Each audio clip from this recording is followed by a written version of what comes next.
여기가 어디고? 나는 누구란 말인가? 기적처럼 숨이 붙은 사내가 떨리는 입술로 중얼거렸습니다. 자신이 누구인지조차 까맣게 잊어버린 사내는 창자가 끊어질 듯한 굶주림에 짐승의 본능만으로 몸을 일으켰지요. 그때 사풍을 타고 구수한 시래기국 냄새가 코끝을 스쳤습니다. 사내는 홀린 듯 피 맺힌 맨발로 산길을 기어 올라갔지요. 어느 초라한 초가집 부엌, 식은 보리밥에 국을 부어 허겁지겁 퍼먹던 사내의 등짝으로 젊은 과부의 시퍼런 다듬이 방망이가 날아들었습니다. 야! 도적놈아, 훔쳐갈 게 없어서 남의 밥을 훔쳐? 당장 나가지 못해? 그런데 그때 과부의 늙고 병든 어머니가 피투성이 사내를 보더니 황급히 방망이를 빼앗아 던지며 외쳤습니다. 얘야, 멈추어라. 네 눈엔 저게 남의 것 탐하는 도적으로 보이더냐? 저건 살려달라 애원하는 불쌍한 목숨이다. 시래기국 한 그릇에 목숨을 빚지고 초가집에서 장장 3년을 촌부 덕수로 살았던 비루한 거지 사내.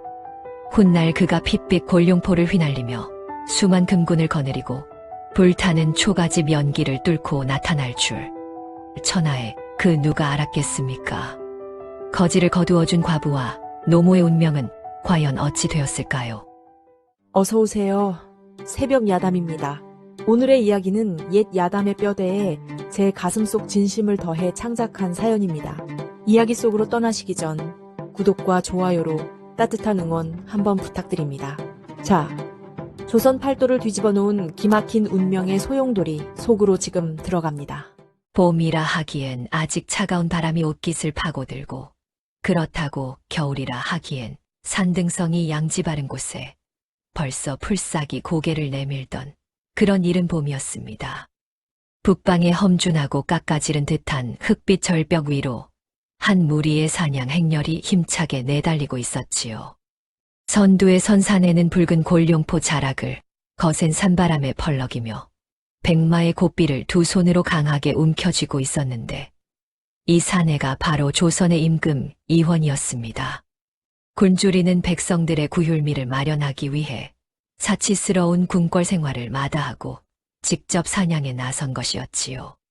뒤를 따르던 호위무사가 걱정스러운 목소리로 외쳤습니다. 전하, 절벽 길이 험하옵니다. 부디 고삐를 늦추시옵소서. 이원은 뒤도 돌아보지 않고 소리쳤습니다. 백성이 굶어 죽어가는데 임금이 궁궐에 앉아 손이나 빨고 있으란 말이냐. 몰아라, 더 몰아. 차가운 봄바람이 얼굴을 사정없이 핥히어도 이원은 눈 하나 깜짝하지 않았습니다. 백성의 굶주린 배를 채워야 한다는 일념 하나가 이 젊은 임금의 등뼈를 꼿꼿하게 세워주고 있었던 것입니다. 그런데 말입니다. 돌연 늠름하게 내달리던 백마의 몸뚱이가 기괴하게 경련을 일으키기 시작했습니다. 맑았던 두 눈동자에 시퍼런 핏발이 실타래처럼 번져나가더니 온전한 이성을 완전히 상실한 짐승의 눈으로 돌변한 것이었지요. 입가에 허연 거품을 폭포수처럼 쏟아내며 두 앞발을 허공으로 높이 치켜든 백마는 호위무사들이 겹겹이 방패를 들고 막아설 틈도 없이 광기 어린 비명을 내질렀습니다. 전하, 말이 이상하옵니다. 호위무사의 비명이 채 끝나기도 전에 백마는 낭떠러지를 향해 맹렬하게 돌진하기 시작했습니다. 이원은 고삐를 놓치지 않으려 안간힘을 썼지만 축축한 가죽 장갑이 땀에 미끄러지고 미친 듯이 날뛰는 짐승의 힘은 사람이 당해낼 수 있는 것이 아니었지요. 속수무책으로 중심을 잃은 임금의 몸이 안장 위에서 허공으로 붕 떠올랐습니다. 전하, 호위무사들이 창검을 내던지며 벼랑 끝으로 몸을 날렸습니다. 결사적으로 뻗은 손끝이 골룡포 자락을 스치듯 지나갔지만 단 한 뼘의 차이로 허공을 움켜쥐었을 뿐이었지요. 백마는 이미 허공을 가르며 천길 낭떠러지 아래의 시퍼런 강물 속으로 곤두박질치고 있었습니다. 거대한 물기둥이 치솟았습니다. 이른 봄이라 채 녹지 않은 날카로운 유빙에 부딪히는 둔탁한 파음이 텅 빈 계곡을 섬뜩하게 울렸고, 이원의 몸집은 차가운 시면의 소용돌이 속으로 흔적도 없이 빨려 들어갔습니다.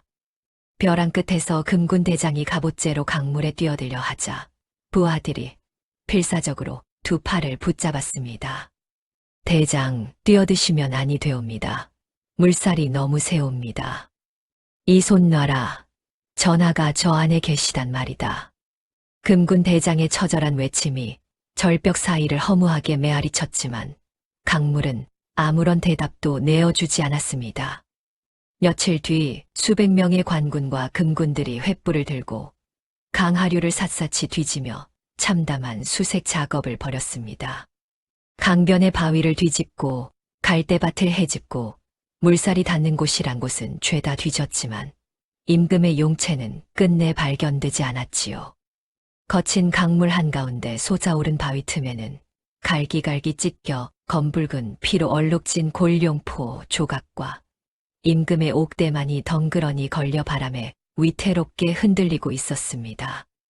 이것을 본 금군 대장이 그 자리에서 무릎이 꺾여 주저앉았습니다. 백전노장의 그 거친 사내가 골룡포 조각을 두 손으로 부여잡고 하늘을 향해 울부짖었지요. 전하, 이 못난 신하를 용서하소서. 소신이 전하를 지키지 못하였사옵니다. 한양 도성 전역에 임금의 붕어를 알리는 장엄하고도 구슬픈 국상의 종소리가 무겁게 울려 퍼졌습니다. 온 백성들이 거리에 엎드려 대성통곡을 쏟아냈지요. 장군도 떡 파는 안악도 지게를 내려놓고 땅바닥에 이마를 찌으며 울었습니다. 이 참혹한 잔해물이 대전의 텅 빈 용상 아래로 운구되자 조정의 대신들이 바닥에 이마를 찌으며 통곡하는 아수라장이 벌어졌습니다. 그런데 그 한복판에서 가장 먼저 엎드린 자가 있었으니 영의정 최만종이었습니다. 넓은 소매로 얼굴을 깊이 가린 채 어깨를 과장되게 들썩이며 울부짖는 모습이 언뜻 보기에는 충신 중의 충신이었지요. 아, 전하, 이 늙은 신하를 두고 어찌 이리 가시옵니까? 차라리 소신의 목숨을 가져가시지 어찌 전하의 옥체가 이 지경이란 말이옵니까? 그러나 넓은 소매 밑으로 번뜩이는 최만종의 눈빛은 어떠했겠습니까? 뱀의 혀끝처럼 차갑고 날카로운 그 눈동자가 텅 빈 어좌를 향해 은밀하게 기어오르고 있었습니다. 입꼬리가 소매 안쪽에서 서서히 올라가는 것을 아무도 보지 못했지요. 철저히 계산된 거짓 오열이었습니다. 그날 밤 온 도성이 국상의 슬픔에 잠긴 그 밤에 도성 최고급 기방의 은밀한 독방에서 최만종은 명주 병풍을 등지고 기생들이 따르는 청주를 거침없이 들이켜고 있었습니다. 상다리가 휘어질 듯 차려진 꿩고기 산적 앞에는 사냥 전날 밤 신복을 시켜 백마의 여물에 몰래 섞어 먹였던 서역의 흑색 환각제가 묻은 빈 비단 주머니가 놓여 있었지요. 최만종은 그 주머니를 촛불에 태워 모든 증거를 인멸하고 신복에게 무거운 은정이 든 전대를 던져주며 낮게 읊조렸습니다.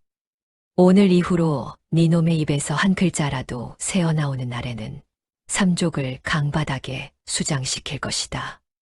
알아들었느냐? 신복이 바닥에 납작 엎드렸습니다. 명심하겠사옵니다. 대감마님. 최만종은 비릿한 조소를 흘리며 용문양이 새겨진 백자 술잔을 바닥에 내동댕이 쳤습니다. 산산조각이 난 백자 위로 쇠징 박힌 비단 가죽신을 올려놓고 천천히, 아주 천천히 짓밟아 가루로 만들었지요. 사각 백자가 부서지는 소리가 기방 독방에 섬뜩하게 울렸습니다. 용이라. 허허. 이제 이 나라의 용은 없다. 최만종의 오만한 발길질 아래 조선은 권력에 눈이 먼 간신히 쳐놓은 칠흑 같은 암흑기로 접어들고 있었습니다. 그러나 말입니다. 바로 그 시각 도성 밖강 하류의 인적 없는 갈대밭에서는 아무도 모르게 꽁꽁 얼어붙은 진을더미 속에 파묻힌 한 사내의 핏기 없는 손가락이 미세한 경련을 일으키며 꿈틀거리고 있었습니다. 아직 용은 죽지 않았던 것입니다. 손가락 끝에서 시작된 떨림이 손목으로, 손목에서 팔뚝으로, 팔뚝에서 어깨로 번져나가더니 진을 속에 처박혀 있던 사내의 상체가 마치 무덤에서 기어나오는 시체처럼 느릿느릿 들려올랐습니다. 화려했던 골룡포 겉옷은 강물에 모조리 휩쓸려가고 남은 것이라곤 흙탕물에 심하게 절어버린 얇은 흰색 속저고리와 속바지뿐이었지요. 이화는 피 맺힌 맨발로 힘겹게 갈대를 짚고 몸을 일으켰습니다. 깨질 듯한 두통의 머리를 두 손으로 감싸 쥐고 주위를 둘러보았지만 바위에 부딪힌 엄청난 충격으로 자신이 누구인지, 이름이 무엇인지, 왜 이곳에 누워 있었는지조차 완전히 지워진 텅 빈 눈동자만이 허공을 배회했습니다. 갈대밭 사이로 불어오는 봄바람이 젖은 속저고리를 파고들 때마다 사내의 이빨이 딱딱딱 부딪혀 울렸지요. 극심한 추위와 창자가 끊어질 듯한 굶주림이 제왕의 이성을 순식간에 집어삼켰습니다. 사내의 콧구멍이 벌름거렸지요. 바람결에 아득히 실려오는 밥 짓는 연기 냄새, 그것이 사내의 마지막 남은 짐승의 본능을 일깨웠습니다. 이화는 자신이 임금인 줄도 모른 채 오직 그 냄새만을 쫓아 비틀비틀 걸음을 옮기기 시작했습니다. 얼마나 걸었을까요? 장꾼들과 소달구지가 뒤엉켜 시끌벅적한 저작거리가 눈앞에 나타났습니다. 대형 가마솥에서 펄펄 끓는 국밥의 뽀얀 김이 하늘로 피어오르고 구수한 된장 냄새가 코끝을 후비는 주막 앞에 당도한 사내는 홀린 듯 앙상하고 더러운 두 손을 솥뚜껑을 향해 뻗었습니다. 그 순간이었습니다. 이놈이 어디서 굴러먹던 미치광이 거지가 남의 솥에 그 더러운 손을 들이밀어 주막 주모에 거칠고 억센 빗자루가 허공을 가르며 사내의 뺨을 매섭게 후려쳤습니다. 퍽 하는 둔탁한 소리와 함께 사내의 고개가 옆으로 꺾였지요. 뺨을 맞고도 솥뚜껑에서 손을 떼지 못하는 사내를 본 주모는 천불이 나서 항아리에서 굵은 소금 한 줌을 퍼내 사내의 찢어진 이마 위로 무자비하게 뿌려댔습니다. 꺼져, 썩 꺼지란 말이야. 호패도 없는 놈이 사람 장사를 망치려고 환장을 했어. 소금이 열린 상처에 스며드는 고통이 어떠했겠습니까? 오장이 뒤집히는 자결감에 사내는 두 눈을 질끈 감고 비명을 삼켰지만 주모의 빗자루는 사정을 모르고 등짝과 머리통을 번갈아 내리쳤습니다. 결국 질척이는 장터 진흙탕 한가운데로 나뒹군 사내는 얼굴에 묻은 가축의 오물과 소금을 떨리는 소매로 훔쳐내며 사시나무처럼 덜덜 떨었지요. 그때 길바닥 한 구석에 버려진 누렁이의 개밥 그릇이 사내의 눈에 들어왔습니다.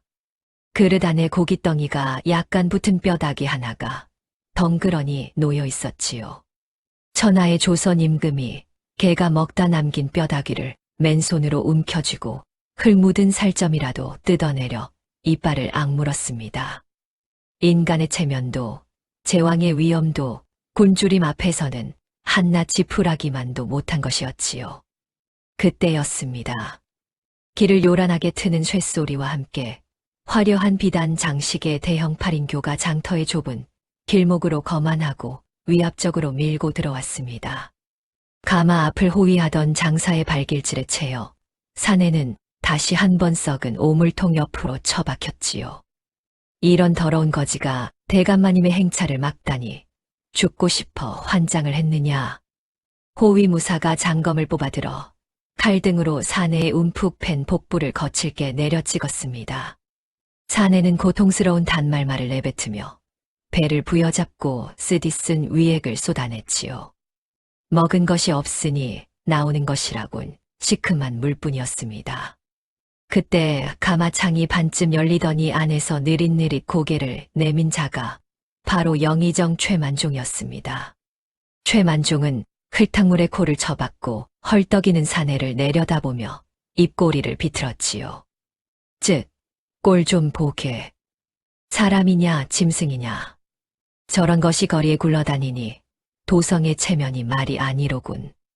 최만종의 코웃음 섞인 말 한마디에 장터를 메운 사람들이 사내를 향해 차가운 비웃음과 경멸 어린 시선을 서슴없이 던졌습니다. 손가락질하는 장군, 코를 막고 돌아서는 아낙네, 돌멩이를 집어대는 아이들까지 서늘한 칼날 같은 조롱이 사내의 구분 등 위로 무자비하게 쏟아져 내렸지요. 가자. 최만종이 귀찮다는 듯 손을 내저으며 가마창을 닫았습니다. 화려한 행렬이 거친 흙먼지를 일으키며 시야에서 완전히 사라진 뒤에도 사내는 한참이나 흙바닥에 엎드린 채 움직이지 못했습니다. 아무도 몰랐지요. 방금 오물통 옆에서 짐승처럼 짓밟힌 그 거지가 저 가마 안에 자가 목숨을 걸고 죽이려 했던 조선의 지존이라는 것을. 해가 기울었습니다. 사내는 찢어진 속저고리 사이로 파고드는 냉기를 견디며 무작정 인적이 드문 산기슭으로 기어 올라갔습니다. 맨발 바닥이 날카로운 돌에 베어 지나는 자리마다 붉은 혈흔이 점점이 찍혔지만 사내의 흐릿한 의식은 오직 바람을 타고 아득하게 날아오는 구수한 음식 냄새만을 필사적으로 쫓고 있었지요. 짙은 들깨가루와 오래 묵힌 된장이 섞인 뜨끈한 시래기국 냄새였습니다. 그 냄새가 콧속을 강하게 파고드는 순간 눈앞에 외딴 산자락에 위태롭게 자리한 초라한 초가집 한 채가 포착되었습니다. 허물어진 돌담 너머로 부뚜막의 연기가 가늘게 피어오르고 있었지요. 사내는 마지막 남은 힘을 두 팔에 실어 그 살인문을 향해 기어갔습니다. 살아야 한다는 것, 그것만이 이 사내에게 남은 유일한 본능이었습니다. 그런데 말입니다. 이 초라한 초가집 한 채가, 이 보잘것없는 시래기국 냄새 하나가 훗날 조선의 역사를 송두리째 뒤흔드는 거대한 인연의 시작이 될 줄은 이 세상 그 누구도 알지 못했던 것이지요. 짐승처럼 요동치는 굶주림에 이성을 잃은 사내는 거센 바람에 흔들리는 낡은 살인문을 거칠게 밀치고 안으로 들어갔습니다. 마당을 가로지를 기력조차 남아있지 않았지요. 내 발로 흙바닥을 기다시피 하여 냄새에 진원지인 비좁은 흙벽 부엌으로 기어들어간 사내는 새까맣게 그을린 가마솥 뚜껑을 덜컥 열어 젖혔습니다. 솥 안에는 딱딱하게 식어빠진 보리밥이 바닥에 눌어붙어 있었고 그 위에 시래기국이 반 사발쯤 남아 있었지요. 사내는 보리밥 위에 남은 시래기국을 가득 붓고는 숟가락을 찾을 새도 없이 양손으로 사기 그릇을 감싸 쥐고 미친 듯이 입안에 쏟아부었습니다. 뜨거운 국물이 식도를 타고 내려가며 목이 메었지요. 캑캑 사례가 들려 기침을 토해내면서도 사내는 그릇 바닥까지 혀로 핥아먹었습니다. 조선 팔도를 호령하던 임금의 혀가 흙 묻은 사기 그릇 바닥을 핥고 있는 꼴이라니 이 얼마나 처참하고 기막힌 광경이었겠습니까? 바로 그 순간이었습니다. 도적이다. 밖에서 수상한 인기척을 느끼고 달려온 청상과부 정임이 묵직한 다듬이 방망이를 치켜들고 부엌문을 박차고 들어왔습니다. 클투성이에 피범벅이 된 사내가 남의 집 부엌에 쪼그리고 앉아 솥을 비우고 있으니 산도적이라 생각하는 것이 당연했지요. 겁에 질린 정임의 두 눈이 공포로 커졌습니다. 이 집에 빼앗을 것은 아무것도 없어요. 썩 나가지 못해요? 정임이 방망이로 사내의 굽은 등짝을 사정없이 내리쳤습니다. 퍽 둔탁한 타격음이 좁은 부엌에 울렸지요. 그러나 사내는 맞으면서도 아랑곳하지 않았습니다. 빈 사기 그릇을 품에 꽉 끌어안은 채 부엌 구석으로 웅크려 들어갈 뿐이었지요. 마치 먹이를 빼앗길까봐 으르렁거리는 들짐승 같은 모습이었습니다. 어머니, 안 나오셔도 돼요. 이 도둑놈은 제가 쫓아낼 테니 안에만 계시어요. 정임이 안방을 향해 소리쳤지만 이미 소란을 들은 모양이었습니다. 안방문이 삐걱 열리더니 기침을 연신 토해내는 병든 늙은 어머니 김씨가 낡은 지팡이를 짚고 힘겹게 마루로 걸어 나왔지요. 정임아, 무슨 소란이냐. 김씨가 부엌 안을 들여다보는 순간 지팡이를 짚은 손이 멈추었습니다. 사내의 등줄기에는 등창이 터져 진물이 배어나오고 있었고 찢어진 속저고리 사이로 갈비뼈가 하나하나 드러나 보였지요. 얼어붙어 발톱이 빠져나간 맨발에서는 검붉은 피가 부어 흙바닥 위로 번지고 있었습니다. 김씨의 눈에 금세 눈물이 고였습니다. 정임아, 그만 때려라. 김씨가 다급히 정임의 팔목을 잡아 방망이를 빼앗아 던졌습니다. 정임이 어리둥절한 얼굴로 어머니를 올려다보았지요. 어머니, 이 사람은 도적이에요. 남의 집솥을 비우고. 얘야, 내 눈에는 저게 도적으로 보이더냐? 김씨가 떨리는 손으로 사내의 핏빛 맨발을 가리켰습니다. 도적이 맨발에 피를 흘리면서 남의 집 찬밥을 훔쳐 먹겠느냐. 저건 도적이 아니라 죽다 살아난 사람이다. 김씨는 자신의 낡고 해진 무명 두루마기를 벗어 사내에 덜덜 떨리는 어깨에 조심스레 덮어주었습니다. 헐렁한 두루마기에서 늙은 어머니의 체온이 전해지는 순간이었지요. 극도의 경계심으로 가득 차 짐승처럼 번들거리던 사내의 눈동자가 흔들렸습니다. 그리고 그 눈에서 굵은 눈물이 주체할 수 없이 쏟아져 내렸지요. 사내는 아무 말도 하지 못했습니다. 자신이 누구인지도 왜 우는지도 모른 채 그저 낡은 두루마기를 움켜쥐고 어린아이처럼 소리 없이 흐느꼈습니다. 자, 안으로 들어가자꾸나. 아랫목이 따끈하단다. 김씨가 사내의 등을 조심스레 쓸어내리며 안방으로 이끌었습니다. 따뜻한 온기가 남아있는 아랫목의 사내를 눕히자 정임이 입술을 꽉 깨문 채 아궁이로 돌아갔지요. 방망이로 내리친 것이 마음에 걸렸던 것입니다. 정임은 말없이 아궁이에 불을 지피고 새로 끓여낸 뜨끈한 시래기국 한 뚝배기를 사내 앞에 내려놓았습니다. 사내는 눈물과 콧물을 뒤범벅으로 흘리며 국밥을 단숨에 삼켰습니다. 국물 한 방울까지 남김없이 비운 사내의 입가에 비로소 사람다운 온기가 돌아오는 것을 본 김씨가 거친 등을 쓸어내리며 입을 열었지요. 이름이 무엇이냐? 사내가 고개를 저었습니다. 모른다는 뜻이었지요. 김씨는 잠시 사내의 얼굴을 가만히 들여다보더니 고개를 끄덕였습니다. 모진 사선에서 목숨을 건졌으니 남은 명을 길고 단단하게 이어가거라. 오늘부터 내 이름은 덕수다. 덕수. 투박하지만 정겨운 이름이었습니다. 덕수라는 이름을 가슴에 품은 사내의 눈에서 다시 한번 뜨거운 눈물이 흘러내렸지요. 그날 밤이었습니다. 삭풍이 몰아치는 고요한 초가집 마당에서 덕수는 찢어진 발바닥을 낡은 무명천으로 질끈동여맨 채 헛간 구석에 박혀있던 무거운 쇠도끼를 거머쥐었습니다. 구름 사이로 비치는 차가운 달빛 아래 덕수는 입술을 꽉 깨문 채 꽁꽁 언 굵은 통나무들을 밤이 새도록 미친 듯이 장작으로 베어냈지요.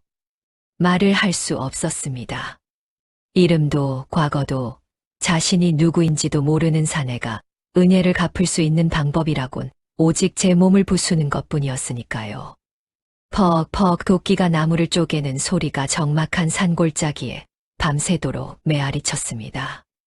다음 날 이른 아침 부엌 문을 연 정임은 그 자리에 얼어붙었습니다.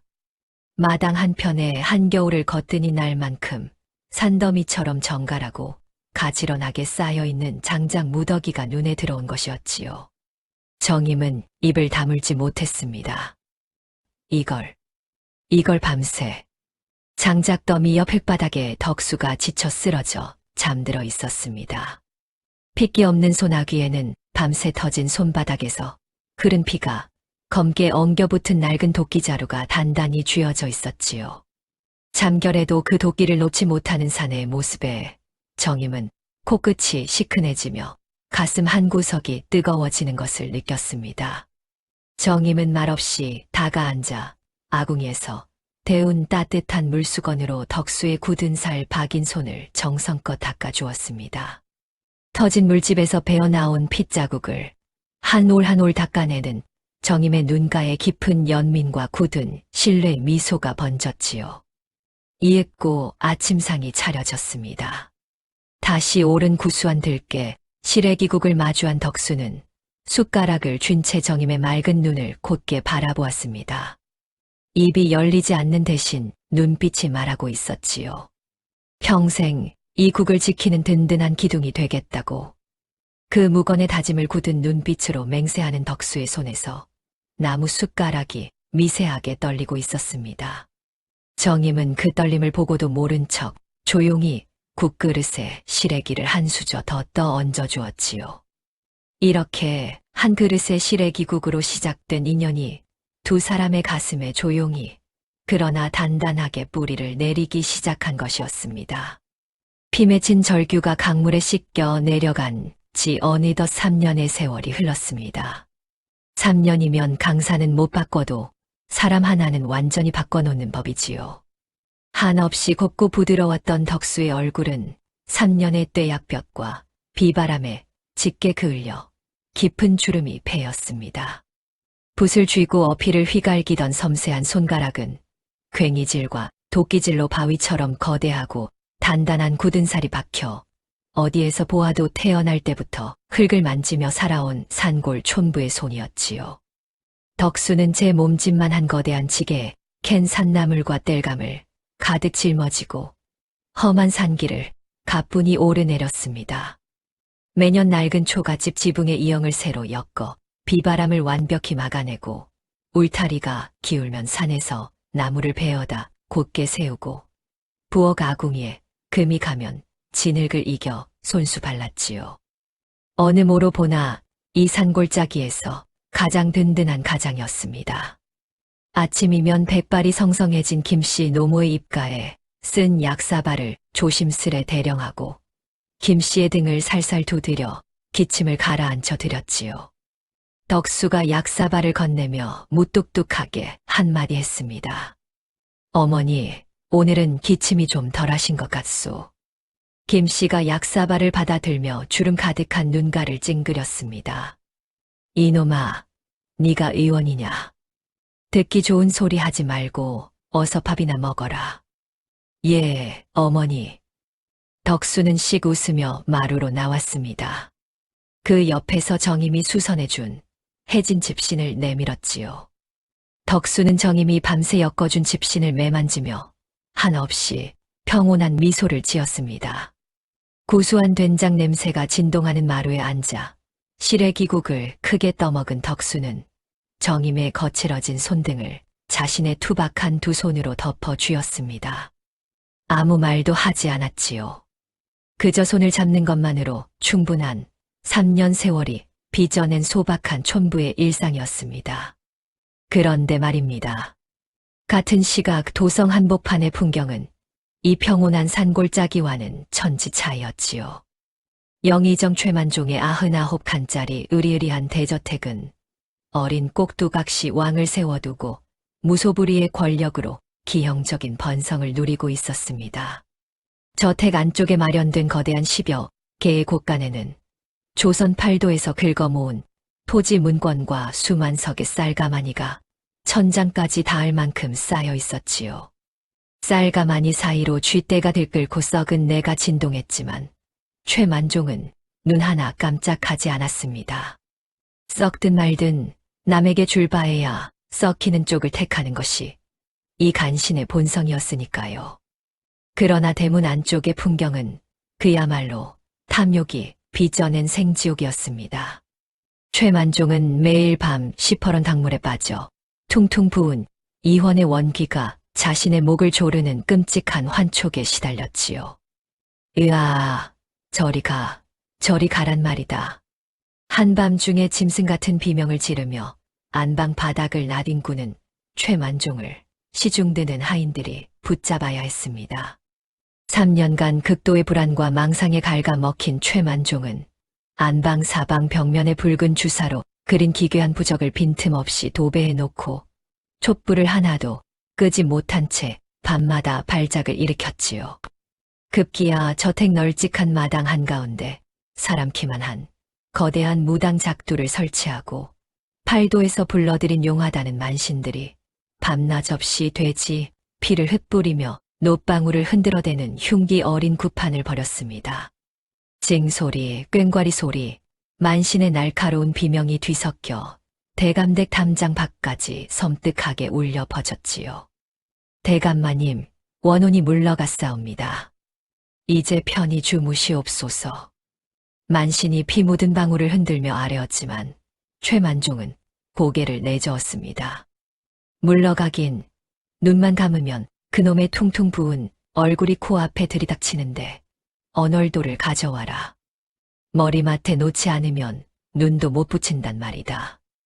무당이 피로 벼린 시퍼런 언얼도를 머리맡에 눕혀놓고서야 겨우 선잠을 자는 영의정이라니 이 얼마나 처참한 꼴이었겠습니까. 마당을 쓸다 조금이라도 헛기침을 하는 노비는 원귀의 기척이라며 가차없이 형틀에 묶어 장살로 잔혹하게 다스렸지요. 저택 안채의 풍경 역시 참혹하기 그지없었습니다. 최만종의 장남과 차남은 늙어가는 아비의 막대한 재산을 미리 차지하기 위해 매일같이 다투었지요. 형님이 가져갈 것이 뭐가 있다고 곳간에 손을 대시오.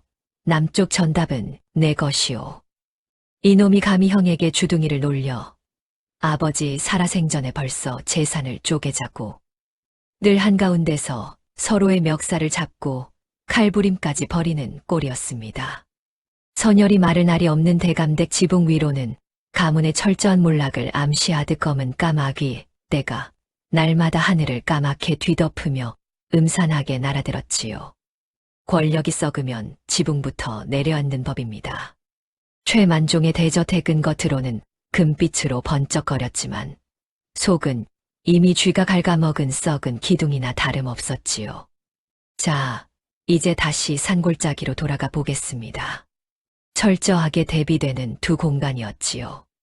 덕수는 마당 한편에 직접 일군 푸른 무밭에 흙을 소중히 쓰다듬으며 3년 노동이 주는 흙의 정직함과 생명력을 온몸으로 느끼고 있었습니다. 잃어버린 과거의 거대한 무게를 전혀 알지 못한 채 덕수는 오직 자신을 거두어준 정임과 김씨 노모라는 작은 우주를 지키기 위해 묵묵히 이마에 땀방울을 훔쳐냈지요. 정임이 마루에서 소리쳤습니다. 덕수, 국 식기 전에 어서 들어와요. 알았소. 금방 가리다. 덕수는 흙 묻은 두 손을 바지춤에 대충 훔치고 마루로 올라갔습니다. 산골짜기의 초가집에는 권력의 비린내 대신 오직 들깨와 된장이 섞인 구수한 시래기국 냄새만이 그들의 소박한 밥상을 매일같이 따뜻하게 채워주고 있었지요. 한쪽에서는 썩은 쌀가마니 위에 까마귀가 앉고 한쪽에서는 구수한 시래기국 김이 피어오르는 이 두 풍경. 하늘은 과연 어느 쪽에 손을 들어줄 것인지 아직 아무도 알 수 없었습니다. 그러나 운명의 수레바퀴는 이미 천천히, 아주 천천히 돌아가기 시작하고 있었지요.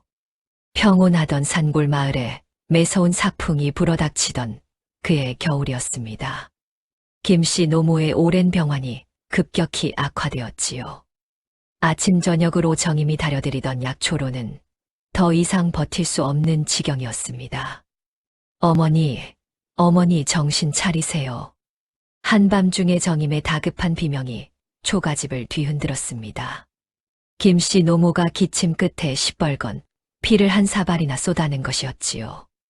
아랫목 이불 위로 번져가는 핏자국을 본 덕수는 억장이 무너지는 심정으로 주먹을 꽉 쥐었습니다.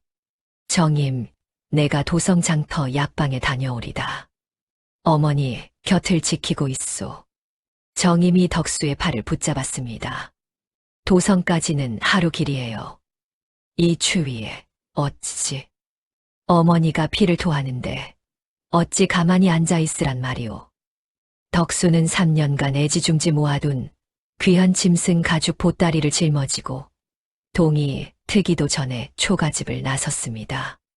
산길을 뛰다시피 내려가는 덕수의 등 뒤로 정임의 목소리가 바람에 실려 아득하게 날아왔지요. 덕수, 부디 무사히. 도성 인근의 가장 큰 장터에 당도한 덕수는 짐승 가죽을 내밀어 약방 주인에게 간곡히 사정했습니다. 노모가 피를 토합니다. 제발 가장 좋은 약을 지어주시오. 약방 주인이 가죽의 질을 살피더니 고개를 끄덕였지요. 산삼과 당귀를 넣어 지어드리리다. 이 정도 가죽이면 충분하오. 정성스레 지어준 산삼과 당귀가 든 값비싼 한지 약첩을 품에 깊숙이 아는 덕수는 어머니의 얼굴을 떠올리며 서둘러 장터를 빠져나가려 했습니다. 이 약첩 하나에 김씨 노모의 목숨이 달려 있었으니 덕수의 발걸음이 얼마나 다급했겠습니까?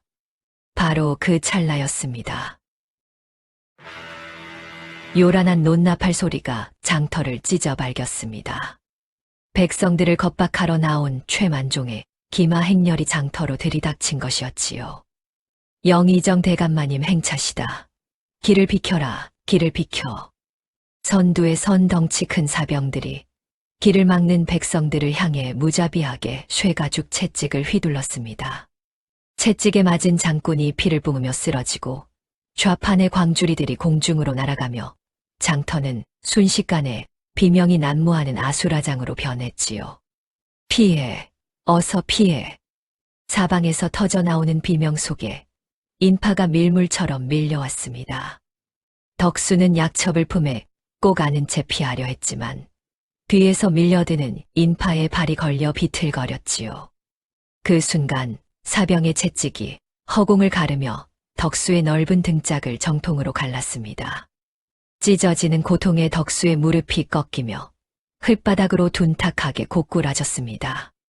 그 충격에 소중히 품었던 약첩근이 터지며 검은 약재들이 진흙탕 위로 우수수 쏟아졌지요. 산삼 조각이 진흙에 처박히고 당귀 뿌리가 말발굽 아래로 굴러갔습니다. 안 돼. 덕수는 두 팔을 뻗어 진흙 속 약초들을 미친 듯이 긁어모았습니다. 손톱 사이로 피가 배어나왔지만 아랑곳하지 않았지요. 이 약재가 짓밟히면 어머니가 죽는다. 그 생각뿐이었습니다. 그때 콧김을 뿜는 흑마에서 최만종이 거만하게 내렸습니다. 바닥에 엎드려 진흙을 파헤치는 촌부의 등짝이 눈에 들어왔지요. 최만종의 입꼬리가 비틀어 올라갔습니다. 쯧, 더러운 것. 최만종은 느릿느릿 다가가더니 덕수의 투박한 손등 위로 쇠징이 박힌 호화로운 비단 가죽신을 얹었습니다. 그리고 체중을 실어 자근자근 짓밟기 시작했지요. 뼈가 으스러지는 소리가 났습니다. 덕수의 입에서 짐승 같은 신음이 새어나왔습니다. 살점이 찢어지고 손등 뼈가 삐걱거리는 고통 속에서 엎드린 채 이를 악물고 고개를 치켜들었지요. 덕수의 시선 끝에 자신을 벌레 보듯 내려다보는 최만종의 탁하고 비릿한 조소가 선명하게 맺혔습니다. 감히 대감 행차에 더러운 손을 내밀어 이런 상놈의 손은 밟혀도 싸지. 최만종이 가죽신에 더 깊이 힘을 주며 코웃음을 쳤습니다. 바로 그 찰나였습니다. 덕수의 뇌리를 섬광처럼 강타하는 것이 있었지요. 최만종의 가죽신에서 풍겨나오는 기괴한 향, 그 향 속에 뒤섞인 흑색 환각제의 독한 냄새가 코끝을 파고들었습니다. 그리고 3년 전 미친 듯이 날뛰던 백마의 핏발선 눈동자와 귀를 찢는 짐승의 비명과 시퍼런 강물로 곤두박질 치던 그 순간의 공포가 거대한 해일처럼 밀려들었지요. 덕수의 눈동자가 경련을 일으켰습니다. 최만종의 교활한 눈빛을 마주한 직후 3년간 산산이 조각나무 쳐있던 과거의 모든 기억들이 폭발적으로 짜맞춰지기 시작했습니다. 백마에 탄 자신의 모습이 절벽 아래로 떨어지는 공포가 골룡포 자락이 찢겨나가던 그 순간이 하나하나 퍼즐처럼 머릿속에서 폭발했지요. 덕수는 고통의 머리를 부여잡고 진흙 바닥을 나뒹굴었습니다. 짐승 같은 신음이 이를 악문 입술 사이로 새어나왔지요. 그러나 그 처절한 몸부림 속에서 일순간 모든 혼란이 거쳤습니다. 진흙투성이의 촌부 덕수의 눈동자가 사라지고 그 자리에 조선 팔도를 호령하던 냉철하고 절대적인 군주 이원의 안광이 서슬 퍼렇게 번뜩인 것입니다. 기억이 돌아온 것이었습니다. 그러나 이원은 이를 악물었지요. 지금 여기서 정체를 드러내면 즉시 죽음뿐이라는 것을 본능적으로 알고 있었습니다. 사병의 군홧발이 명치를 걷어차 길가로 짐짝처럼 내동댕이 쳐졌지만 이원은 피투성이가 된 입술을 꽉 깨물고 멀어지는 최만종의 오만한 뒷모습을 망막에 핏빛으로 아로새겼습니다. 두고 보아라, 최만종. 반드시 니놈의 목을 치리라. 깊은 밤 초가집으로 돌아온 이원은 아랫목에 잠든 정임의 얼굴을 가만히 내려다보았습니다. 곁에서 숨을 헐떡이는 김씨 노모의 깊이 팬 주름을 손끝으로 조심스레 어루만졌지요. 터져나오려는 짐승 같은 오열을 소리 없이 목구멍으로 집어삼켰습니다. 이원은 부엌 아궁이에 식은 숫덩이를 꺼내 들었습니다. 찢어진 바지춤 조각을 펼쳐놓고 은거 중인 옛 훈련대장에게 자신의 생존을 알릴 거사의 암호 밀서를 거침없는 어필로 빽빽하게 휘갈겼었지요. 3년간 괭이를 쥐었던 손이 붓을 쥔 것처럼 거침이 없었습니다. 임금의 손은 기억을 잃어도 임금의 글씨를 쓰는 법이었지요. 밀서를 품에 깊이 넣은 이원은 뜬 눈으로 밤을 새우며 단도로 땔감을 정교하게 깎기 시작했습니다. 반달 모양의 굽은 나무 빗 2개가 완성되었지요. 이원은 잠든 정임의 베갯머리에 빗 하나를 조심스레 내려놓았습니다. 똑같은 모양의 다른 하나는 자신의 품 깊숙이 챙겨 넣었지요. 이원은 한참이나 정임의 잠든 얼굴을 들여다보았습니다. 입술이 떨렸지요. 가슴이 찢어지는 듯 했습니다. 그러나 떠나야 했습니다. 세상에서 가장 높은 신분인 임금이 청상과부를 곁에 두었다는 사실이 알려지는 순간 정임은 조정의 탄핵과 만백성의 손가락질에 짓밟혀 산산조각이 날 터였지요. 지금 이 자리에서 정체를 밝히면 이 여인의 목숨이 위험해지는 것은 물론이고 과부라는 굴레가 이 여인의 숨통을 옥죄 것이 불보듯 뻔했습니다. 기다려 주시오. 반드시 돌아오리다. 3년의 세월이 빚어낸 억장이 무너지는 그리움과 피를 말리는 처절한 복수심을 흉중에 깊이 묻은 채 이원은 매서운 새벽바람을 뚫고 도둑처럼 살인문을 나섰습니다. 한양 도성을 향해 무거운 발걸음을 옮기는 이원의 등 뒤로 초가집 굴뚝에서 피어오르는 시래기국의 마지막 연기가 새벽 어둠 속으로 가늘게 흩어졌지요. 용이 다시 일어선 것이었습니다. 사선을 넘어선 군주의 핏빛 야행이 시작된 며칠 뒤였습니다.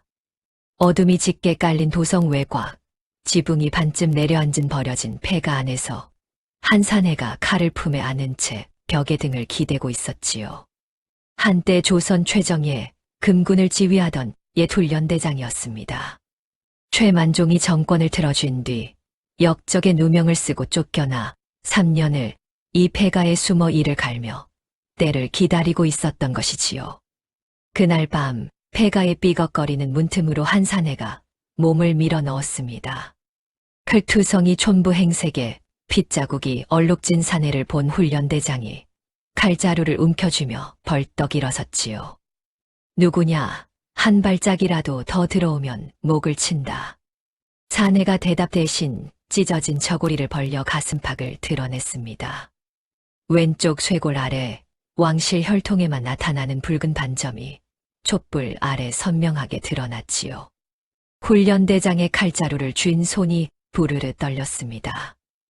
설마 이것이 사내가 품에서 수치로 쓴 밀서를 꺼내 훈련대장 앞에 펼쳐 보였습니다. 거침없는 어필의 필체, 왕실만이 아는 비밀 암호, 그리고 밀서 끝에 찍힌 어업, 훈련대장의 두 눈이 믿을 수 없다는 듯 부릅떠졌지요. 전하? 이원이 고개를 끄덕였습니다. 그 순간 백전노장의 무관이 칼을 내던지고 바닥에 무릎을 꿇더니 이마를 돌바닥에 찌으며 대성통곡을 쏟아냈습니다. 전하께서 살아계셨사옵니까? 이 못난 신하는 전하께서 강물에 빠져 돌아가신 줄로만. 훈련대장의 통곡이 어찌나 처절했던지 폐가의 낡은 석가래가 덜덜 떨릴 지경이었습니다. 이원이 훈련대장의 어깨를 두 손으로 움켜쥐었지요. 울음은 최만종의 목을 친 뒤에 실컷 흘려라. 지금 과인에게 필요한 것은 눈물이 아니라 칼이다. 훈련대장이 눈물을 닦으며 고개를 번쩍 들었습니다. 명만 내리시옵소서. 이 한 몸 부서지는 한이 있어도 전하의 어좌를 되찾아 드리겠나이다. 그날부터 훈련대장의 은밀한 지휘 아래 도성 곳곳에 흩어져 숨어있던 옛 금군과 결사대원 수백 명이 하나둘 규합되기 시작했습니다. 어둠 속에서 횃불 하나 켜지 않고 암호만으로 모여드는 사내들의 눈빛마다 3년간 삼킨 울분이 시퍼렇게 서려 있었지요. 거사의 밤이 왔습니다. 깊은 밤 철통 같은 호위 속에 이원을 앞세운 결사대가 도성의 심장부인 광화문 앞에 도착했습니다. 이원이 칼을 뽑아 들고 나지막하게 내뱉었지요. 3년이다. 3년을 기다렸다. 오늘 과인의 나라를 되찾는다. 다음 순간 수백의 결사대원들이 함성을 지르며 광화문을 단숨에 격파하고 궁궐로 쏟아져 들어갔습니다. 기습적인 반정의 권례의 수비병들은 어안이 벙벙하여 무기를 버리고 투항했지요. 죽은 줄 알았던 임금이 살아 돌아왔다는 소식에 수비병들이 오히려 눈물을 쏟으며 무릎을 꿇었습니다. 전하 만세, 전하께서 살아 계셨도다. 이원은 3년 만에 피 한 방울 흘리지 않고 기적처럼 대전의 어좌에 복위했습니다. 주인을 잃었던 용상에 다시 본래의 주인이 앉은 것이었지요. 그러나 반정의 횃불이 궐을 밝힐 무렵 눈치가 빠른 최만종은 이미 가재도구를 버린 채 핵심 흑색 살수대만을 이끌고 도성의 비밀 통로를 통해 북한산 방면으로 간신히 도주한 뒤였습니다. 뱀 같은 놈은 끝까지 뱀이었던 것이지요. 복위 직후 이원은 수년치 밀린 경무를 처리하며 산속으로 도주한 최만종 잔당을 추포하기 위해 며칠 밤낮을 뜬 눈으로 지새웠습니다. 대신들이 간곡히 용체를 살피시라 아뢰었지만 이원은 고개를 저었지요. 최만종의 목이 과인 앞에 놓이기 전에는 눈을 감지 않겠다. 그러나 사람의 몸이란 쇠붙이가 아닌 것을 결국 극도의 과로와 누적된 피로가 한꺼번에 밀려오며 이원은 편전 바닥에 쓰러지고 말았습니다. 전하, 어이를 불러라. 어서.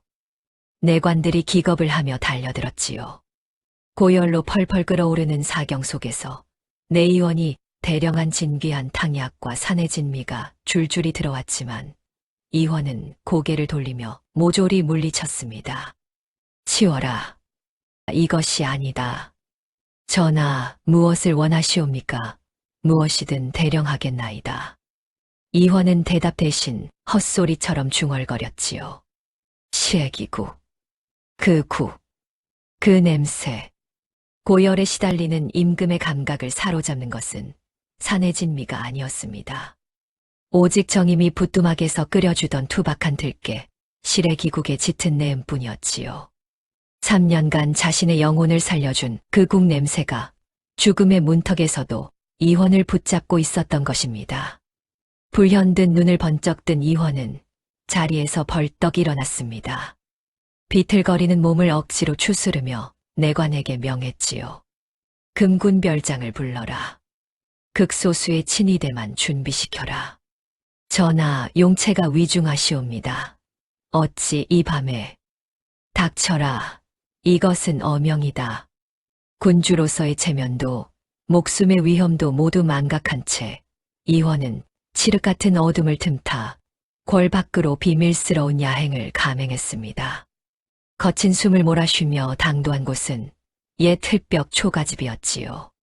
사리문이 열리는 소리에 부엌에서 뛰어나온 정임은 말없이 사라졌던 사내가 가슴에 오조룡이 수놓아진 화려한 비단옷을 입고 자신의 품에 풀썩 쓰러지는 것을 보고 경악하여 입을 틀어막았습니다. 덕수, 이 옷은 이것이 어찌? 이화는 대답할 기력조차 남아있지 않았습니다. 펄펄 끓는 이마를 정임의 어깨에 묻은 채 거친 숨만 몰아쉬었지요. 정임은 영문도 모른 채 덜덜 떨리는 손으로 사내의 이마에 맺힌 식은땀을 닦아주었습니다.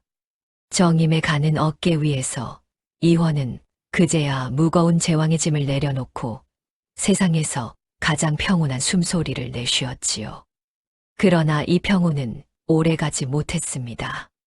산속 서원에 웅크리고 복수를 벼르던 최만종은 정탐꾼을 통해 임금이 소수의 호위만을 데리고 산골짜기 과부의 집으로 자맹했다는 보고를 받았지요. 최만종의 눈이 독사처럼 번뜩였습니다. 뭐라? 임금이 호위 몇 놈만 데리고 산골짜기에 처박혀 있다고? 정탐꾼이 바닥에 엎드렸습니다. 그러하옵니다. 대감마님. 겨우 10명 남짓한 친위대뿐이옵니다. 최만종의 입꼬리가 귀까지 찢어지듯 올라갔습니다. 하늘이 내린 기회였지요. 오늘 밤이 기회다. 저 산골짜기 쥐새끼 과부년과 임금을 모조리 잿더미로 만들어 마지막 후환을 흔적도 없이 제거하라. 최만종의 사리에 찬 명령이 떨어지자 잔존 흑색 살수대 전원이 칼을 갈며 출진했습니다. 쥐죽은 듯 고요하던 초가집 주변의 빽빽한 숲속에서 수십 개의 횃불이 일제히 점화되었습니다. 평화로운 산등성이가 시퍼런 살기와 매캐한 연기로 물드는 순간이었지요. 검은 복면으로 얼굴을 가린 살수들이 담장을 뛰어넘었습니다. 끓는 기름을 먹인 불화살 수십 발이 밤 공기를 가르며 초가집의 마른 이영, 지붕 위로 비 오듯 쏟아져 박혔지요. 순식간에 사방으로 번져가는 것은 불길 속에서 소수의 친위대가 칼을 뽑아 들고 좁은 마당을 등진 채 살수들과 뼈와 살이 튀는 처절한 육박전을 벌였습니다. 안방의 참상을 눈치챈 정임이 몸을 던져 쓰러진 이원을 둥글게 감싸 안았습니다. 방구석의 김씨 노모는 극도의 두려움에 떨며 낡은 부직갱이를 꽉 부여잡았지요. 덕수, 정신 차려요. 불이야, 불. 불길이 방문 앞까지 핥아오고 밖에서는 칼날이 부딪히는 소름 끼치는 쇳소리가 끊이지 않았습니다. 초가집이 불타고 있었습니다. 그 안에 조선의 임금이 갇혀 있었지요. 불길이 모든 것을 집어삼키려던 절체절명의 순간이었습니다. 불탄 창호지가 찢어지며 방 안으로 자객 하나가 들이닥쳤지요. 검은 복면 사이로 드러난 시퍼런 언얼도가 정임의 얇은 어깨를 향해 내리꽂히려는 찰나 이헌의 눈이 번쩍 떠졌습니다. 고열에 축 늘어져 있던 사내의 몸이 번개처럼 튀어올랐지요. 허리춤에 차고 있던 예리한 환도를 뽑아드는 동작이 눈에 보이지 않을 만큼 빨랐습니다. 서걱, 칼날이 허공을 가르는 소리와 함께 자객의 팔목이 단숨에 잘려나갔지요. 잘린 팔목에서 뿜어져 나온 뜨거운 핏방울이 방 안을 붉게 적셨습니다. 야! 정임이 비명을 질렀지요. 그러나 이원은 돌아볼 겨를도 없었습니다. 불길을 머금은 마루 기둥이 요란한 소리를 내며 무너져 내리고 있었지요. 이원은 자신의 겉옷을 벗어 정임과 김씨, 노모를 한꺼번에 감싸며 필사적으로 방어 자세를 취했습니다. 고개를 숙이시오. 절대 머리를 들지 마시오. 덕수, 괜찮소. 내가 지킨다. 반드시 지킨다. 이헌이 이를 악물고 무너져 내리는 불씨를 환도로 쳐냈지만 상황은 절망적이었습니다. 마당에서는 압도적인 수적 열세에 밀린 친위대원들이 하나둘 피를 뿜으며 쓰러지고 있었지요. 전하를 지켜라. 친위대장이 배에 칼을 맞고서도 두 손으로 적의 목을 움켜쥐며 외쳤지만 살수들은 끝없이 담장을 넘어 밀려들었습니다. 불길이 문지방까지 핥아오며 퇴로가 완전히 차단된 것이었지요. 끝인가? 여기서 끝나는 것인가? 이원이 환도를 쥔 손에 마지막 힘을 실으며 이를 악물었습니다. 정임을 등 뒤로 밀어넣고 김씨 노모를 방구석 가장 깊은 곳으로 밀어넣고 자신은 무너지는 문짝 앞에 홀로 섰지요. 제왕의 눈빛이었습니다. 설령 여기서 죽더라도 이 두 사람만큼은 자신의 시체를 밟고 넘어가야 닿을 수 있게 만들겠다는 각오였지요. 바로 그 순간이었습니다. 밤하늘을 산산조각 낼 듯한 거대한 뿌로각 소리가 산등성이 너머에서 울려 퍼졌습니다. 이헌의 눈이 커졌지요.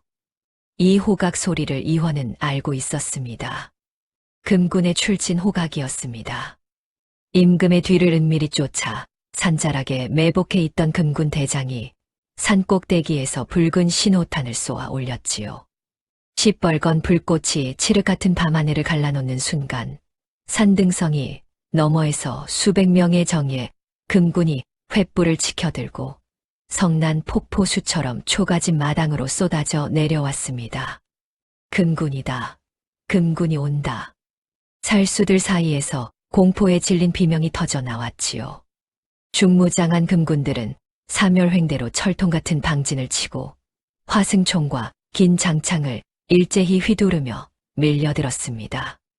당황하여 우왕좌왕하는 살수대원들이 가을 낙엽 베이듯 하나둘 쓰러져 갔지요. 마당이 붉은 피바다로 변하는 데는 채 반각도 걸리지 않았습니다. 항복하라, 무기를 버려라. 금군 대장의 우렁찬 외침이 산골짜기를 뒤흔들었지요.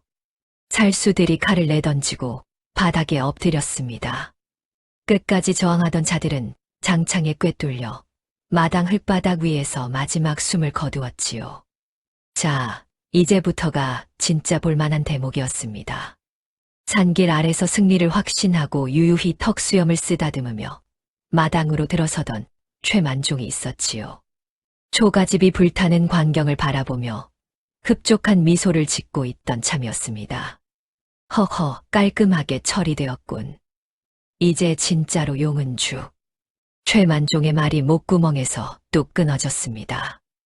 마당에 발을 들인 순간 눈앞에 펼쳐진 광경은 최만종이 상상했던 것과는 하늘과 땅 차이였지요. 자신의 정예 살수들이 모조리 목이 날아가고 금군들이 삼엄한 방진을 치고 서 있는 참상이 눈에 들어온 것이었습니다. 이것이 최만종의 낯빛이 허옇게 질렸지요. 바로 그때 금군 별장의 삼엄한 방패 호위 속에 불타는 초가집의 문이 박살나며 활짝 열렸습니다. 그을린 겉옷을 벗어 던진 한 사내가 연기를 뚫고 천천히 걸어 나왔지요. 찬란한 금실로 용이 수놓아진 붉은 골룡포가 불빛에 번쩍였습니다. 활활 타오르는 거대한 불기둥을 등지고 걸어 나오는 사내의 그림자가 마치 불 속에서 솟아오르는 진짜 용과 같았지요. 제왕의 압도적인 위엄과 핏발선 맹수의 안광이 마당을 가득 채웠습니다. 최만종이 헉 하고 목구멍에서 소리를 뱉어냈습니다. 전하. 어찌 살아. 그 순간 최만종의 머릿속에 3년 전 장터의 기억이 번개처럼 스쳤지요. 오물통 옆에서 개뼈다귀를 쥐고 있던 거지. 자신이 쇠징 박힌 가죽신으로 손등을 자근자근 밟아댔던 그 더러운 촌부. 그 촌부가 바로 자신이 죽였다고 믿었던 조선의 지존이었던 것입니다. 최만종의 다리에서 힘이 빠졌습니다. 무릎이 먼저 꺾이고 엉덩이가 진흙바닥에 털썩 주저앉았지요. 입술이 파랗게 질려 달달달 떨리고 바지 사이로 뜨거운 액체가 흘러내렸습니다. 온 장터 사람들 앞에서 거지를 짓밟던 그 거만하던 영의정이 바지에 오줌을 지리고 있었던 것입니다. 살려주시옵소서. 전하, 제발. 이 못난 늙은이를 한 번만 살려주시옵소서. 최만종이 진흙바닥에 이마가 찢어지도록 수십 번 방아를 찧었습니다. 이마에서 터진 피가 흙과 뒤범벅이 되어 얼굴을 타고 흘러내렸지요. 짐승 같은 소리로 울부짖으며 기어서 이원의 발 앞까지 다가갔습니다. 전하, 소신이 잘못했사옵니다. 만 번을 죽어도 마땅하오나 제발 목숨만은, 이 늙은 목숨 하나만은 살려주시옵소서. 코와 눈물과 피와 진흙이 한데 비범벅이 된 얼굴로 바닥에 납작 엎드려 발을 핥듯 빌었지요. 3년간 조선을 쥐락펴락하며 백성의 고혈을 짜내던 영의정의 꼴이 이 지경이라니, 이것이 바로 하늘이 내리는 천벌의 시작이었습니다. 이원은 한 발짝도 움직이지 않았습니다. 진흙 바닥에서 벌레처럼 기어다니며 살려달라 애걸하는 최만종을 한참이나 내려다보았지요. 그 눈빛에는 분노도 연민도 경멸도 아닌 3년 세월의 무게가 통째로 실려 있었습니다. 이윽고 이원이 입을 열었습니다. 서늘하고도 묵직한 목소리가 잿더미가 된 마당의 침묵을 날카롭게 찢었지요. 참된 버러지가 누구인지 오늘 이놈의 탐욕스러운 살점으로 3년의 세월을 잃은 백성들에게 증명해주마. 임금의 서리빨 같은 어명이 떨어지기가 무섭게 금군들이 달려들어 최만종의 턱을 지식이고 두꺼운 포승줄로 사지를 꽁꽁 묶었습니다. 최만종은 짐짝처럼 질질 끌려가면서도 끝까지 살려달라 울부짖었지만 금군의 군화발이 그 입을 걷어차 닫아버렸지요. 상황이 종료되자 긴장이 풀린 이원의 손에서 환도가 떨어졌습니다. 무릎이 꺾이며 흙바닥에 주저앉은 이원의 뒤에서 정임이 연기 속을 뚫고 달려 나왔지요. 정임은 쓰러진 이원의 허리춤에 매달려 있는 무언가를 보고 그 자리에 얼어붙었습니다. 반달 모양의 굽은 나무 빗이었습니다. 새벽녘 베갯머리에 놓여있던 바로 그 빗과 똑같은 빗을 이 사내가 허리춤에 매달고 다녔던 것이지요. 정임의 눈에서 눈물이 왈칵 쏟아졌습니다. 덕수, 아니, 당신은 대체. 이원이 흙바닥에 주저앉은 채 정임의 손을 잡았습니다. 거칠어진 촌부의 손이 고운 골룡포 소매 밖으로 튀어나와 있었지요. 미안하오. 모든 것을 말해주지 못해 미안하오. 정임은 대답 대신 이원의 손을 꽉 움켜쥐고 소리 없이 울었습니다. 뒤에서 김씨 노모를 부축한 금군이 마당으로 나오자 이원이 고개를 돌려 김씨를 바라보았지요. 3년 전 맨발에 피를 흘리는 자신에게 낡은 두루마기를 덮어주고 덕수라는 이름을 지어준 그 늙은 어머니였습니다. 이원의 눈시울이 뜨거워졌지요. 그러나 임금은 울지 않았습니다. 대신 불타는 초가집을 등지고 선체 하늘을 올려다보았습니다. 밤하늘에 구름이 걷히고 차가운 별빛이 잿더미 위로 쏟아져 내리고 있었습니다. 마침내 어두웠던 반역의 무리가 잠수되고 도성의 맑은 하늘이 열린 그해 겨울이었습니다. 한양에서 백성들이 가장 많이 붐비는 십자로 저작거리 한복판에 높은 나무 장대가 세워졌지요. 장대 끝에는 사지가 찢기는 능지처참을 당한 최만종의 부패한 수급이 꽂혀 그간 고통받던 백성들이 뱉어내는 끈적한 침과 날카로운 돌팔매를 고스란히 맞고 있었습니다. 이놈이 바로 임금을 죽이려 한 간신배의 대가리다. 뱉어라. 아낙네들이 삼배 치마를 걷어올리고 돌을 집었고 아이들까지 흙덩이를 던지며 이를 갈았지요. 한 노파가 장대 앞에 주저앉아 대성통곡을 터뜨렸습니다. 우리 아버지가 이놈 때문에 굶어 죽었다. 이놈 때문에. 최만종의 두 아들 역시 비참한 최후를 맞았지요. 막대한 가산이 국고로 정몰된 채 무거운 나무칼을 목에 차고 함경도의 척박한 광산 관노비로 영구히 끌려갔습니다. 아비의 탐욕을 물려받아 서로 칼부림까지 벌이던 형제의 끝이 이것이었으니 하늘이 내리는 인과응보의 심판이 아니고 무엇이겠습니까? 자, 이제 도성에서 가장 경사스러운 이야기를 해드리겠습니다. 오색 찬란한 비단 장식이 둘러진 임금의 호화로운 팔인교가 정식으로 후궁의 첩지를 받은 정임과 김씨 노모를 태우고 웅장한 궁궐의 정문을 위풍당당하게 통과했지요. 어머니, 꿈만 같아요. 이게 정녕 꿈이 아닌 거지요? 꿈이라면 깨지 않았으면 좋겠구나.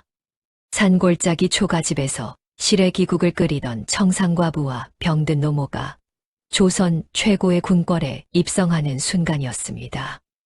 대궐 안수라관에서는 아침 수라상에 올릴 산의 진미를 대령하느라 상궁들이 이마에 진땀을 빼고 있었지요. 그런데 수라상 뚜껑을 열어본 이원의 표정이 일그러지더니 화려한 은쟁반을 바닥으로 거칠게 엎어버렸습니다. 이것이 수라상이냐? 당장 물려라. 수라간이 발칵 뒤집혀 궁녀들이 사시나무 떨듯 울고 있을 때 전용 소주방에서 고운 비단당이를 입은 정임이 소반을 두 손으로 정성스레 받쳐 들고 걸어왔지요. 소반 위에는 은쟁반의 금그릇이 아닌 정임의 낡은 질그릇 뚝배기가 올려져 있었습니다. 그 안에서 산골 아궁이에서 끓여내던 바로 그 투박한 들깨 시래기국이 모락모락 김을 피워내고 있었지요. 전하, 변변찮은 것이오나. 이원은 독을 감별하는 은수저를 치우고 촌부 시절 즐겨 쓰던 달고 다른 나무 숟가락을 집어들어 국물을 한 입 크게 떠넘겼습니다. 세상을 다 가진 듯 환하고 편안한 미소가 이원의 얼굴 가득 번졌지요. 이것이다. 과인이 찾던 것은 바로 이것이다. 깐깐한 조정 대신들이 모두 도열해보는 앞에서 이원은 정임의 굳은 살 박인 손을 당당하고 굳게 맞잡았습니다. 오직 이 시래기국만이 과인의 영혼을 살린 천하제일의 진수성찬이다. 이것을 어명으로 천명하노라. 대궐 후원의 볕이 가장 잘 드는 화려한 정자에서는 평생 고생만 하던 김씨 노모가 최고위 상궁들의 극진한 어깨 주무름을 받으며 귀한 쌍화차를 마시고 있었습니다. 아이고, 이게 무슨 호사란 말이냐. 내가 죽기 전에 이런 대접을 받다니. 어머님, 쌍화차를 한 잔 더 올리겠사옵니다. 김씨 노모는 쑥스러운 듯 손을 내저었지만 얼굴 가득한 미소를 감출 수는 없었지요. 초가집 방구석에서 기침을 토하며 죽음을 기다리던 노모가 궁궐 후원에서 최고의 호사를 누리고 있으니 이보다 더한 인생 역전이 어디 있겠습니까? 1년의 세월이 더 흐른 뒤 정임의 품에서 임금의 총기를 그대로 빼닮은 영특한 왕자가 건강하게 태어났습니다. 대궐 전역에 경사스러운 풍악이 울려 퍼졌지요. 이원의 기쁨은 하늘을 찌를 듯했습니다. 화려한 금박의 백일복을 입은 어린 왕자를 한쪽 팔로 안아든 이원은 다른 한 손으로 시래기국을 나무 숟가락으로 크게 떠먹으며 아이의 포동포동한 뺨에 입을 맞추고 호탕하게 웃었지요. 이놈아, 네가 커서 이 국 맛을 모르면 아비의 자식이 아니다. 전하, 아직 이가 나지도 않은 아이한테 무슨 말씀을. 이가 나면 가장 먼저 정임이 너의 시래기국부터 먹일 것이다. 알겠느냐? 정임이 웃으며 고개를 저었지요. 정임의 정갈한 머릿결 한편에는 이원이 산골짜기에서 달빛을 받으며 직접 깎아주었던 반달 모양의 굽은 나무 빗이 여전히 가장 귀한 장식으로 단단히 꽂혀 있었습니다. 부패한 조정의 기강이 엄격한 법도로 바로잡히고 가장 낮고 소박한 촌부의 구수한 시래기국 냄새가 태평성대의 상징이 되어 대궐 담장을 넘어 퍼져나갔지요. 개뼈다귀를 쥐고 장터 바닥을 기던 거지가 다시 용상에 앉고 다듬이 방망이를 휘두르던 과부가 비단 당이를 입고 병든 노모가 궁궐 정자에서 쌍화차를 마시는 이 기구하고도 장쾌한 전설은 조선 팔도 백성들의 입에서 입으로 전해지며 영원토록 가슴 뭉클한 야담으로 남았더랍니다. 착하게 살면 반드시 복을 받고 악하게 살면 반드시 천벌을 받는 법이라고 말입니다. 자, 여기까지가 오늘 들려드린 이야기였습니다.